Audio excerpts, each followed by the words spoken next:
Bismillahirrahmanirrahim. Assalamualaikum warahmatullahi wabarakatuh. Alhamdulillah. Alhamdulillah wassalatu wassalamu ala Rasulillah wa ala alihi wa sahbihi wa mawalah, amma ba'd. Santriwan, santriwati Jamaatul Muslimin wal Muslimat yang mudah-mudahan senantiasa ada dalam kesehatan walafiat, sehat lahir dan batin, dan mudah-mudahan senantiasa ada dalam lindungan Allah Subhanahu wa taala. Alhamdulillah, pada malam ini ba'dal maghrib, setelah sholat maghrib kita bisa bertemu kembali. Mudah-mudahan segala amalan perbuatan kita menjadi butiran-butiran pahala, butiran-butiran kebaikan di hadapan Allah Subhanahu wa taala, dan menjadi amaliyah bekal kita Allah Subhanahu wa taala. Dan mudah-mudahan segala kehilapan kita, kealpaan kita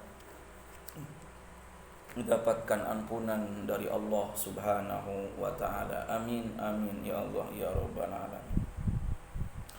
Pada kesempatan ini, pada malam ini kita akan membahas tentang syurutus shalah, tentang syarat-syarat sahnya salat. Syarat-syarat sahnya salat. Malam kemarin kita telah membahas tentang arkanus shalah, rukun salat yang terdiri dari 17 hal. Sekarang kita akan membahas tentang syurutus sholati. Apa syarat sahnya salat sehingga salat kita diterima oleh Allah Subhanahu wa taala. Buka kitabnya santriwan santriwati. Faslun, ini pasal syurutus sholati, menerangkan tentang salat, syarat sahnya salat. Ada berapa syaratnya salat itu? Samiyatun, ada 8. Kalau kemarin rukun salat itu ada 17, sekarang syarat sah salat ada 8 perkara, 8 hal.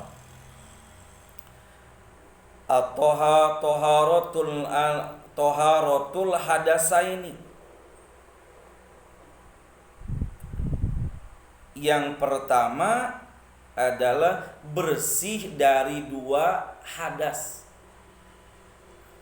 Syarat sah salat yang pertama adalah bersih dari 2 hadas. Hadas yang mana? Hadas yang kecil maupun hadas yang besar. Hadas yang kecil seperti apa? Seperti kita kentut, bang angin, keluar sesuatu dari kemaluan belakang atau depan. Kalau dalam mazhab Imam Syafi'i bersentuhan laki-laki dan perempuan yang bukan mahram. Hadas kecil. Nah, hadas kecil ini bisa hilang dengan berwudu. Nah, adapun hadas sebut dengan hadas besar, syarat sahnya salat harus bersih dari hadas kecil dan hadas besar. Hadas besar apaan? Seperti hubungan suami istri, haid, nifas, melahirkan, itu hadas besar. Maka tidak sah salat kalau belum melaksanakan mandi wajib. Contohnya kita berhubungan suami istri pas subuh. Nah, bangun 4:30 pas adzan sholat subuh. Nah, kalau biasanya kan kita cuma habis wudhu kan, terus bangun wudhu langsung sholat. Kalau habis berhubungan suami istri, kan itu termasuk hadas besar, maka tidak sah melaksanakan sholat maupun wudunya kecuali setelah melaksanakan mandi besar. Kalau setelah headnya berhenti jam 3 kurang 5 menit, contohnya adanya jam 3. Nah, maka kita wajib dulu mandi besar, mandi wajib, kemudian kita melaksanakan sholat asar. Nah itu. Jadi kalau hadas kecil bisa hilang dengan berwudu, kalau hadas besar bisa hilang dengan mandi wajib. Nawaitul wudu'a li raf'il hadasil asghari lillahi ta'ala. Saya niat berwudu menghilangkan hadas kecil karena Allah Ta'ala. Tulis besar, nawaitul ghusla li raf'il hadasil akbari lillahi ta'ala. Saya niat mandi wajib karena menghilangkan hadas besar karena Allah Ta'ala. Nah, jadi syarat sah sholat yang pertama adalah bersih dari 2 hadas, hadas besar maupun hadas kecil. Itu yang pertama. Wa taharatu anin najasati fi saubi.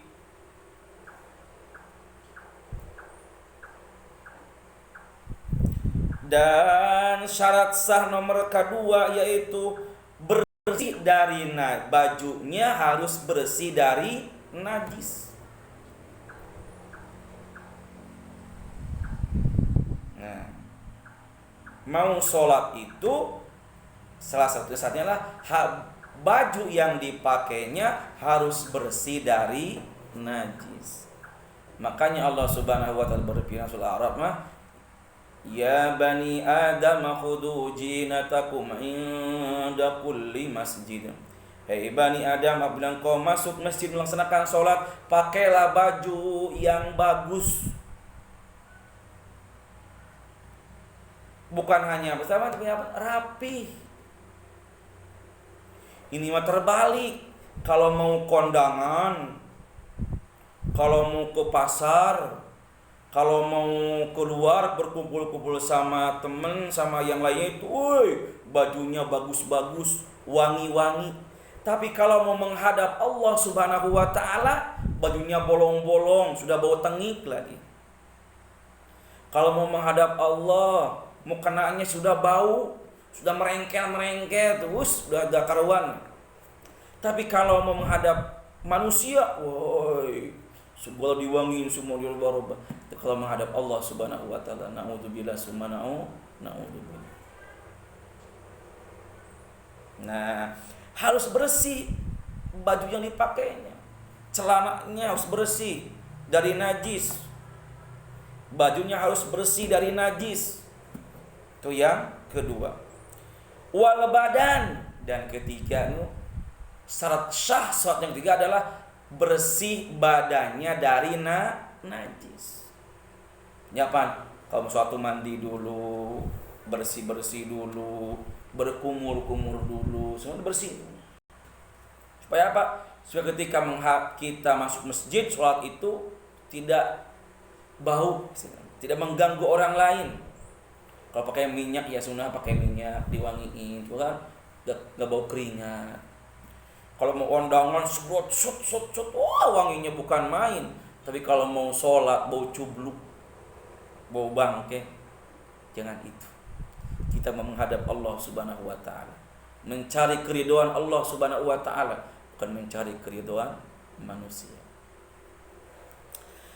Dan yang keempat, wal makani, dan keempat syarat itu adalah harus bersih tempatnya. Bersih dari najis tempatnya mana? Karpetnya, sajadahnya, rumahnya bersih. Yang mau kita tempat sholat kita tuh kamarnya dibersihin dari najis, najis mughaladah, najis mukhaffafa, najis mutawassithah, bersihin. Jangan pas sujud sajadahnya bengi. Bukan kita khusyuk Allah memohon karena baunya ya gak kuat. Gak kuat lama sujud. Padahal kata Rasulullah SAW, salah satu dikabulkannya doa oleh Allah Subhanahu Wa Taala, salah satu dengar curhatan kita oleh Subhanahu ketika sujud. Maka kalau kita sholat sendirian, sujudnya lama, berdoa kepada Allah, bermunajat, memohon, meminta kepada Allah Subhanahu. Disitulah tempatnya dikabulkannya doa oleh Allah Subhanahu Wa Taala. Kenyapan? Wala makan bersih tempatnya dari najis.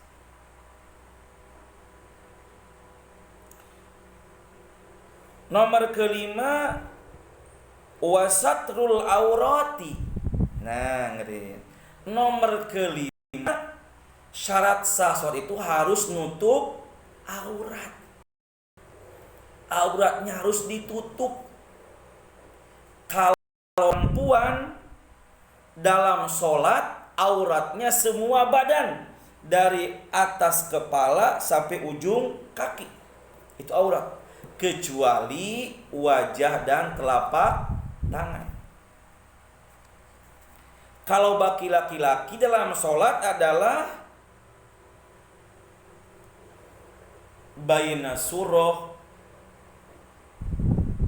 warubah, antara lutut dan pusat, tutupin sholat. Seluruh aurat, menutup aurat. Sholat. Ini apa? Kalau punya sarung bagus, pakai baru sarungnya. Jangan yang mau sholat sarungnya udah bolong-bolong bekas rokok. Dikelihatan, kalau sholat mau rukuk kelihatan aurat, gak sah sholatnya. Kalau terbuka aurat. Nah, maka syarat sah sholat yang kelima adalah satrul aurah, harus menutup aurat. Itu yang kelima.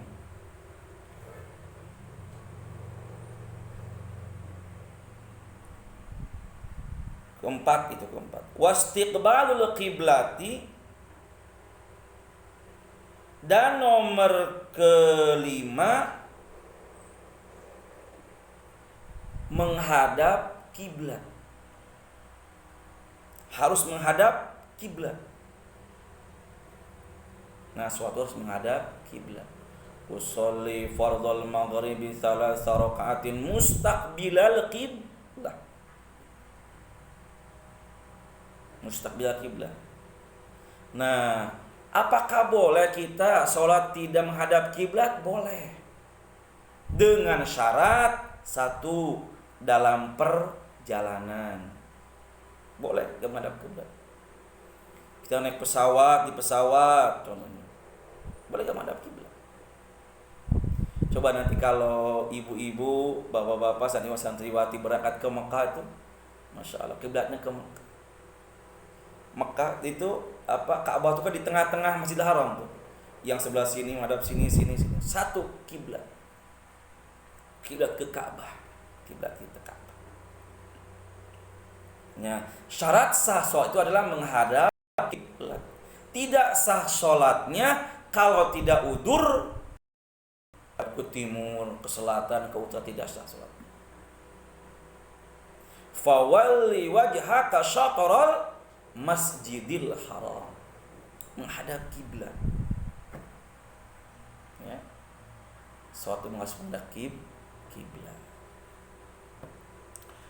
Dan keenam, wadukhulul wakti. Dan nomor keenam adalah masuk waktu sholat. Nah, nomor keenam ini syarat sah sholat harus masuk waktunya sholat. Ya ayyuhalladzina amanu inna salata kanat 'alal mu'minina kitaban mawquta. Kata Allah Subhanahu wa taala, orang-orang yang beriman, yang percaya kepada Allah, yang meyakini la ilaha illallah, Sesungguhnya sholat itu ada waktunya. Waktunya zuhur, waktunya asar, waktunya maghrib, waktunya isya, waktunya subuh, ada waktunya. Maka tidak sah mentang-mentang kita rajin, mentang-mentang kita kuat, mau sholat apa tuh? Mau sholat zuhur jam setengah 12 ya. Gak bisa. Contohnya sholat isya itu jam 7 kurang 5 menit. Saya mau sholat isya jam 7 kurang 10 menit. Gak bisa. Gak sah sholatnya karena belum waktunya sholat. Itu nomor ke-6. Wal ilmu bi fardiyatiha. Nomor ke-7 yaitu mengetahui fardunya sholat, wa alla ya'taqida fardhon min furudi sunnatan. Mengetahui rukun-rukun sholat dan tidak meyakini itu adalah hukumnya sunnah. Tadi itu rukun sholat itu ada 17. 1 adalah niat, 3 takbiratul, 2 takbiratul ihram, 3 berdiri bagi orang yang mampu, 4 membaca Fatihah dan seterusnya. 17 rukun sholat. Nah, kita tidak boleh meyakini rukun-rukun sholat itu sebagai sunnah. Karena gak sah sholatnya juga kalau tidak mematuhi rukun-rukun sholat. Allahu Akbar langsung ruku, gak bisa. Ada baca Fatihah dulu, baca surah dulu. Nah, nomor ke-7 adalah meyakini bahwa rukun-rukun itu hukumnya bukan sunnah. Itu nomor ke-7. Waztinabul mubtilati. Dan nomor ke-8 dari syarat sah sholat itu adalah menjauhi hal-hal yang membatalkan sholat. Menjauhi. Seperti tadi itu apa? Pagi sholat banyak gerak. Geraknya apa? Boleh bergerak kata Imam An-Nawawi, tapi jangan sampai dada berubah menghadap kiblat. Gerak. Ya kalau gatal ya garuk dulu, tapi jangan perbanyak gerak. Mubtilatus shalah. Jaga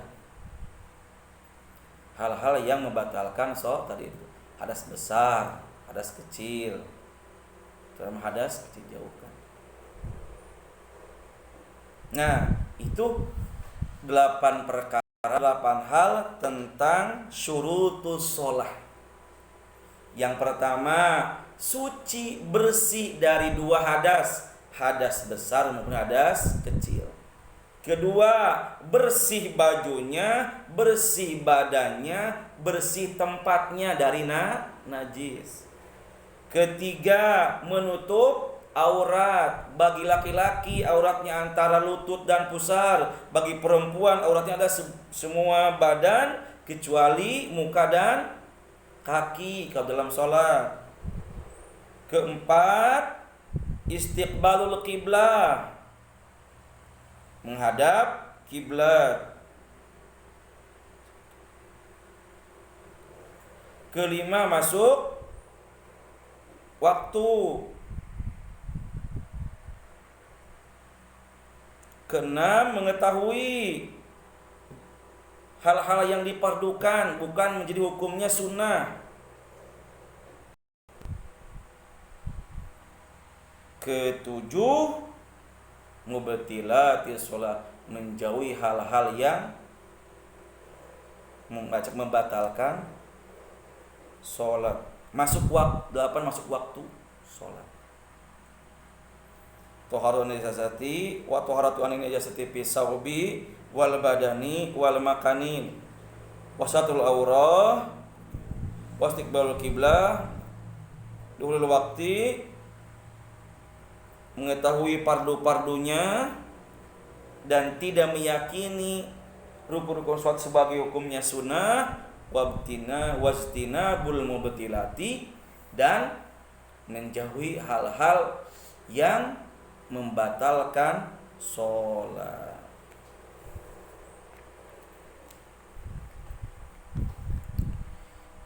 Itu tentang syurut syarat sah sholat ada 8. Ada 8. Syarat sah sholat ada 8. 1. Bersih hadas kecil dan hadas besar. 2. Bersih dari najis di badannya. 3. Di bajunya, di tempatnya, menutup aurat, menghadap kiblat, masuk waktu sholat, mengetahui meyakini dan mengetahui rukun-rukun sholat bukan sunnah hukumnya.